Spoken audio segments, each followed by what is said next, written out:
ಭದ್ರಾವತಿ ತಾಲೂಕು ಹುಣಸೆಕಟ್ಟೆ ಗ್ರಾಮದ ಕಸಬದಲ್ಲಿ ಗೋಮಾಳ ಜಾಗವನ್ನು ಇಬ್ಬರು ಸಹೋದರರು ಕಬಳಿಸಲು ಹೊರಟಿದ್ದಾರೆ ಎಂದು ಶಿವರಾಮ್ ಎಂಬುವರು ಆರೋಪ ಮಾಡಿದ್ದಾರೆ. ಸರ್ವೆ ನಂಬರ್ 42ರ 2 ಎಕರೆ ಜಮೀನನ್ನ ಸಹೋದರರಾದ ಪ್ರಸನ್ನಮೂರ್ತಿ ಮತ್ತು ವೈದ್ಯ ರಾಮಕೃಷ್ಣ ಎಂಬುವವರು ಸರ್ಕಾರದ ಕಣ್ಣಿಗೆ ಮಣ್ಣೆರಚಿ ಭೂ ಕಬಳಿಕೆ ಮುಂದಾಗಿದ್ದಾರೆ. ಈ ಕುರಿತು ಇಂದು ಶಿವಮೊಗ್ಗದಲ್ಲಿ ನಡೆದ ಪತ್ರಿಕಾಗೋಷ್ಠಿಯಲ್ಲಿ ಶಿವರಾಮ್ ಮಾತನಾಡಿದರು. ಜಿಲ್ಲಾಧಿಕಾರಿಗಳು ಒಂದು ಹೆಜ್ಜೆಯಲ್ಲಿ ಬಂದು ತಗೋಬಾರಪ್ಪ ನಿನ್ನ ದಾಖಲೆನ ಅಂದು, ತಹಸೀಲ್ದಾರ್ ಅಂದು ತಗೋಬಾರಪ್ಪ ನಿನ್ನ ದಾಖಲೆನ ಅಂದು ಅಲ್ಲಿ ನೋಡ್ಬಿಟ್ರೆ ನಾನು ಕೊಟ್ಟಿರೋದು ಇದೆಯಲ್ರಪ್ಪ, ಅವ್ರಿಗೂ ಕೊಟ್ಟಿದ್ದೀನಿ ಕಾಪಿನ. ತೆರವುಗೊಳಿಸಿ ಸರ್ಕಾರದ ನನಗೆಲ್ಲ ಜಮೀನು ನನಗೆ ಬೇಡ್ರಪ್ಪ, ನನಗೆ ದೇವರೇ ಬೇಡ, ಕೊಟ್ಟರು ಬೇಡ. ಸರ್ಕಾರದ ಒಂದು PU ಕಾಲೇಜಿಗೆ ಅಥವಾ ಒಂದು ಆಸ್ಪತ್ರೆಗೆ ಅಥವಾ ಒಂದು ಇದಕ್ಕೆ ಯಾವ್ದು ಪೊಲೀಸಿಗೆ ಕೊಡ್ತೀನಿ ಅಂತಿದ್ರು, ಪೊಲೀಸ್ ಸ್ಟೇಷನ್ಗೆ ಕೊಟ್ಬಿಡಿ. ನಾನು ಒಂದು ಹುಡುಕ್ತೆ ತಲೆನೇ ಕೆಟ್ಟೋಗ್ಬಿಡ್ತು ಸರ್. ಎಂಥ ಖತರ್ನಾಕ್ ಅಂದರೆ ಕ್ರಿಮಿನಲ್ ಕೇಸ್ ಬುಕ್ ಮಾಡಬೇಕು ಆ ಇಬ್ಬರಿಗೂ.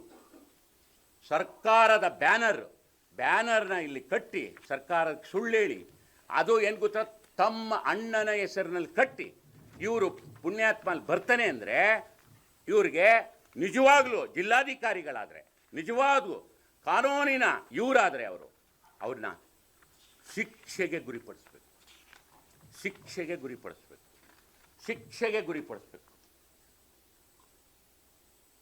ಇದು ಮಾಡ್ಬೋದಾ? ಬೋಗಸ್ ಇಲ್ಲ, ಎಲ್ಲ ತಳಕಾಯ್ತು. ಕೇಳಾಯ್ತು, ನಾನೇ ಕೇಳಾಯ್ತು. ಇಲ್ಲ, ಇವರೇ ಕ್ರಿಯೇಟ್ ಮಾಡಿ ಒಂದು ಬ್ಯಾನರ್ ಹಾಕಿ ಅಲ್ಲಿ ಇದನ್ನ ಬಿಟ್ಟಿದ್ದಾರೆ. ಒಳಗಡೆ ಒಕ್ಕಿದ್ದಾರೆ, ಜಾಗದ ಒಳಗೆ ಒಕ್ಕಿದ್ದಾರೆ. ಸಣ್ಣ ಪುಟ್ಟ ಒಂದು ಸಿಗ್ನಲ್ ಜಂಪ್ ಹೊಡೆದ್ರೆ ಕೇಸ್ ಹಾಕ್ತೀರಾ ನೀವು? ಕೇಸ್ ಹಾಕ್ತೀರಾ? ಹೌದಾ ಸರ್? ಇವನು ಜಾಗನೇ ಸರ್ಕಾರದ ಮುಖಕ್ಕೆ ಮಣ್ಣೆರ್ಚಿ ತಬ್ಬಿಬ್ಬುಗೊಳಿಸಿ ವಂಚಿಸಿ ನೀನು ಒಳಗಡೆ ಜಮೀನಿಗೆ ಪ್ರವೇಶ ಮಾಡ್ತೀಯ ಅಂದರೆ ನಿನಗೆ ಎಂಥ ಕೇಸ್ ಹಾಕ್ಬೋದಪ್ಪ?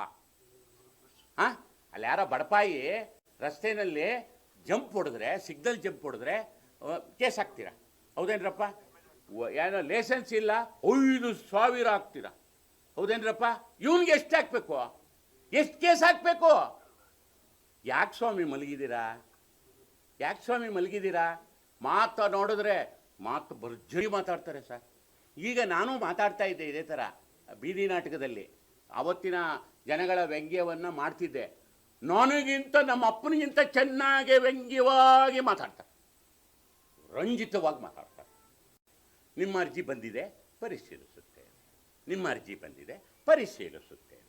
ಇವನಿಗೆ ಬಿಟ್ಟು ಇದನ್ನು ಹಾಕ್ಕೊಂಡು, ಬೇಲಿ ಹಾಕ್ಕೊಂಡು, ಆಮೇಲೆ ತಗೊಳಪ್ಪ ಅಲ್ಲೊಂದು ಬೋರ್ ಇತ್ತು ಮೊದಲು ಹಾಕ್ತವ್ರು ಹಳೆ ಜಮೀನುದಾರರು, ಅದಕ್ಕೆ ಕರೆಂಟ್ ರಾತ್ರಿ ಕದ್ದಿ ಹಾಕೊಂಡವನು.